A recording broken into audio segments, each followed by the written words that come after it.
Bonjour à tous, j'espère que vous allez bien. On va revenir, ça fait quelques temps que j'avais pas fait de vidéo sur Téléperformance. Vous le voyez là, ce sont des bougies en annuel et ça fait pour l'instant, bon la fin d'année 2024 n'est pas encore là, mais on est sur 3 années, on va dire 2 ans et 4 mois que la société baisse. On voit que même si en début d'année c'était remonté un peu, ça a de nouveau échoué. On est actuellement à 91,22 €. On va faire un peu le point sur ce dossier qui est vraiment un peu une catastrophe depuis quelques temps, qui va certainement sortir du CAC 40 dans les prochaines semaines qui vont venir, les prochains mois, mais on pourra dire, parce que il n'y a rien qui va dans la société. Vous voyez, ça c'est une chute libre depuis un bout de temps. C'est vrai que là, on aurait pu penser que c'était validé, on était repassé au-dessus de la MM200. Malheureusement, on commençait dangereusement à retourner à la MM200. Et il y a eu la news qui a fait qu'elle s'est complètement effondrée. Après, les résultats ont validé cet effondrement. Et là, elle essaye seulement de se reprendre, mais ça met énormément de temps. On notera qu'on a un gap ici à combler. Donc en fait, je voudrais revenir là-dessus. C'est vrai que c'est intéressant à jouer. Ça vient du magazine Investir. Ils mettent voter contre les résolutions 23 à 25, émission sans DPS. Et là, ils mettent voter pour la rémunération.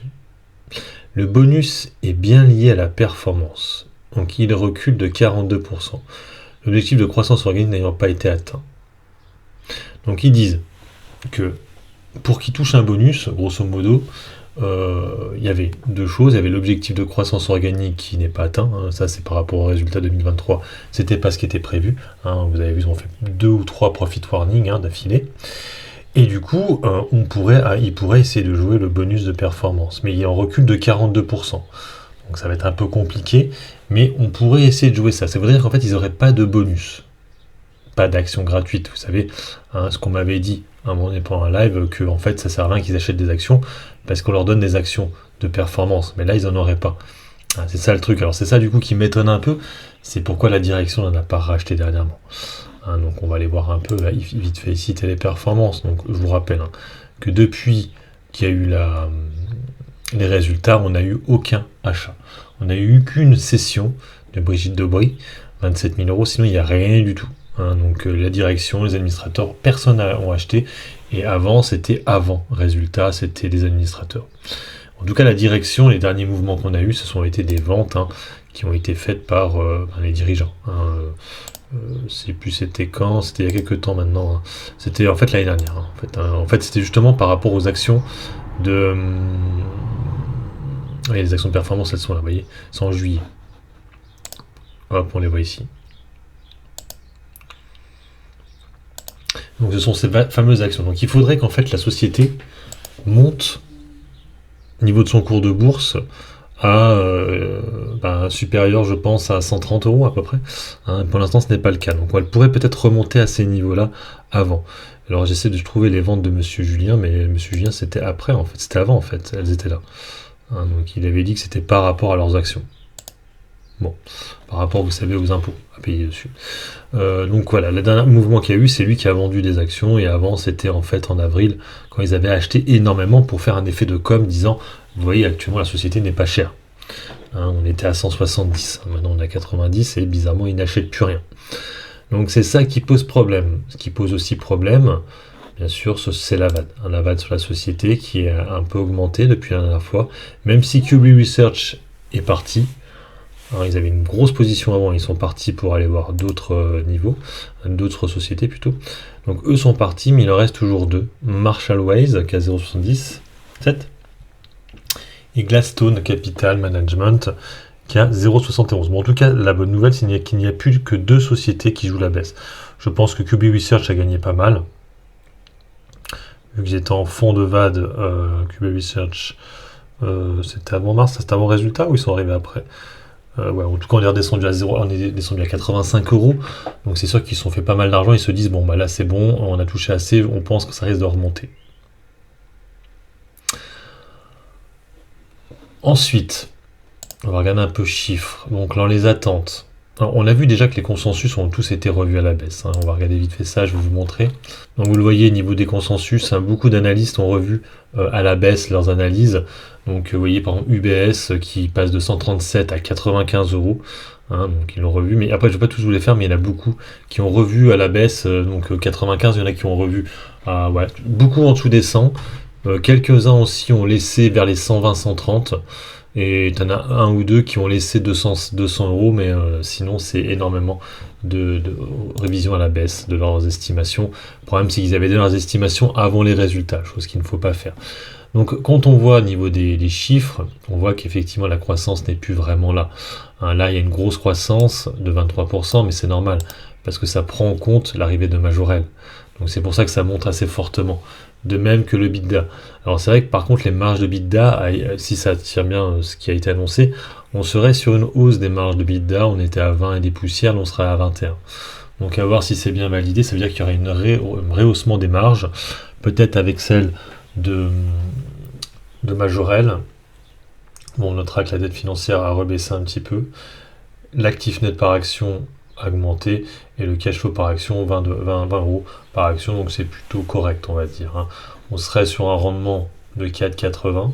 Alors c'est vrai que c'est des estimations, hein. Là le rendement actuel c'est 3,85, ils ne l'ont pas touché, donc normalement ils estiment que l'année prochaine ils devraient l'augmenter de nouveau, pour l'augmenter encore en 2025. Alors après tout dépendra aussi du cours de bourse, hein.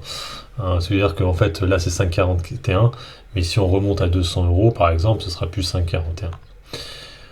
Donc voilà pour les différents résultats, et on voit là le bénéfice net par action qui passerait de 10 à 15,65. C'est pour ça que je vous dis que les marges étaient un peu meilleures. Bon là ce serait le compte de résultat, mais on est sur une hausse de 54%, ce qui est beaucoup plus que la hausse du chiffre d'affaires qu'on a vu tout à l'heure, 23. Donc les marges seront un petit peu meilleures d'après ce qui est annoncé. Ce sont que des estimations bien sûr. Et le PER estimé à 5,80. Après la grosse problématique de Téléperformance, c'est que le marché n'y croit pas une seule seconde. Après, donc les prochains résultats de la société, ils vont arriver, il me semble, en avril ou mai, je crois. Je sais pas si on les voit là. Ouais, c'est 30 avril, donc c'est le résultat du premier trimestre. Donc je ne sais pas ce que ça va donner, mais il faut surtout pas qu'ils annoncent que finalement ils vont faire moins bien que prévu, qu'il y a encore un profit warning, que bon que c'est normal, c'est parce qu'ils digèrent progressivement Majorel, c'est ce qu'ils pourraient faire.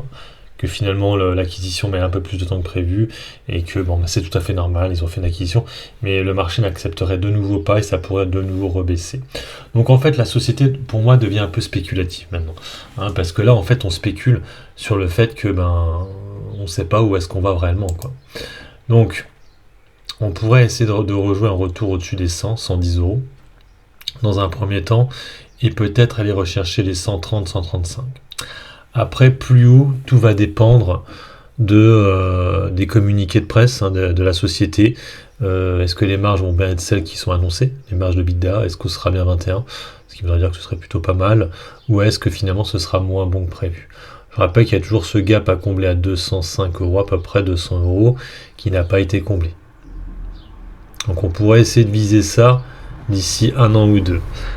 Après, j'avais fait une vidéo par rapport à ça aussi. Il faudrait, dans cette logique-là aussi, qu'ils fassent des licenciements.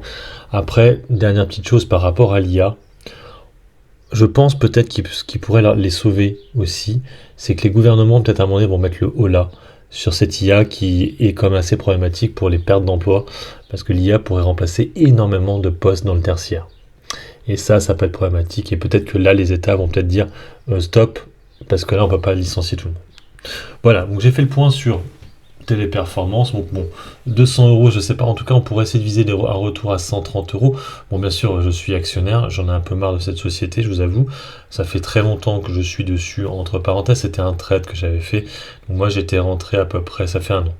Grosso modo, je suis rentré dessus, j'étais rentré là, 28 avril par là. Et après, donc peut-être un peu plus bas, ici, voilà, ici. Et après, j'ai quasiment tout le temps perdu de l'argent, en fait. Donc, j'avais juste regagné ici. Donc, j'avais allégé, parce que, comme je vous dis, c'était un trade. Et après, je me suis fait avoir de nouveau avec la grosse chute. Et j'ai dû en reprendre à la baisse en me disant, en fait, la société, au niveau des fondamentaux, est pas dégueulasse. Mais c'est juste qu'ils font n'importe quoi au niveau des communiqués de presse.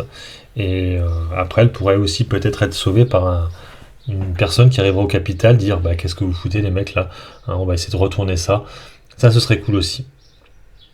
Voilà, bon, j'ai fait le point sur TD Performance, ça faisait quelques temps que je n'en avais pas fait. Donc, société compliquée, un peu spéculative, mais si ça marche, ça peut rapporter pas mal. Allez, sur ce, moi je vous laisse. Bon investissement à tous et puis bon trade. Ciao, ciao.